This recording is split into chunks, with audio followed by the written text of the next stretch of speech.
পুরো ট্রিটটাই কিন্তু ছিল রাসেলের পক্ষ থেকে এবং আমাকে সারপ্রাইজ করার জন্য একটা ছোট্ট আয়োজন করেছিল সবাইকে নিয়েই। শুধুমাত্র আমি জানতাম না, মারিয়া জানতো এবং আমার দেবরও জানতো। তো আমার বার্থডে উপলক্ষে রাসেল আর কি একটা সারপ্রাইজ ডিনার দিয়েছে আমাদের সবার জন্য। তো আমরা রেস্টুরেন্টে গিয়েছিলাম এবং ওখানে গিয়ে দেখলাম যে আরও দুইজনেরও বার্থডে হচ্ছে। তো এই পাশে একটা ফ্যামিলি আর ওই পাশে আরেকটা ফ্যামিলি সবার।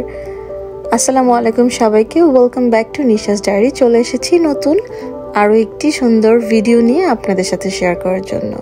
আজকে আমরা একটা রেস্টুরেন্টে এসেছি। আমরা খাবার নিয়েছিলাম হচ্ছে গিয়ে চিকেন বিরিয়ানি, তারপরে সাথে ছিল হচ্ছে গিয়ে tandoori chicken, butter chicken and lamb biryani ছিল পারভেজ ভাইয়ের জন্য, আর ছিল হচ্ছে আলু পরোটা এবং ড্রিঙ্কস ছিল, এবং লাস্টে আমরা ডেজার্টও নিয়েছিলাম, বাট ডেজার্টের ভিডিওটা করতে ভুলে গিয়েছি। ইন্ডিয়ান বা পাকিস্তানি রেস্টুরেন্টগুলোর এই রায়তাটা খেতে কিন্তু আমার কাছে খুবই ভালো লাগে। একদম ইয়োগার্ট দিয়ে, তারপর হচ্ছে হালকা একটু গাজর দিয়ে, তারপরে খুব সুন্দর করে জিরা দিয়ে বানানো হয়। এক একটা রেস্টুরেন্টের টেস্ট আর কি এক এক রকম হয়। বাট আমরা যে রেস্টুরেন্টটাতে গিয়েছিলাম এটা আই থিঙ্ক একটা পাঞ্জাবি রেস্টুরেন্ট। খুবই মজা ছিল, খাবারগুলো তো খুবই ভালো ছিল অ্যান্ড আপনার ঝালটা করে দিবে একেবারে আপনার টেস্ট অনুযায়ী।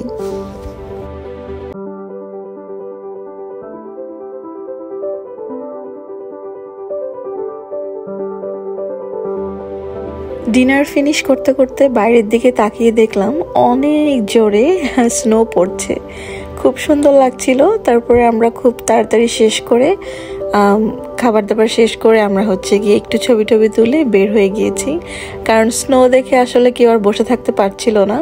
সবাই আর কি সেখানে গিয়ে একটু হুড়োহুড়ি করতে চাচ্ছিল, বাট যদিও প্রচুর পরিমাণে বাতাস ছিল এবং অনেক অনেক ঠান্ডা ছিল, তো ওরা সবাই একটু স্নোর মধ্যে এনজয় করছে।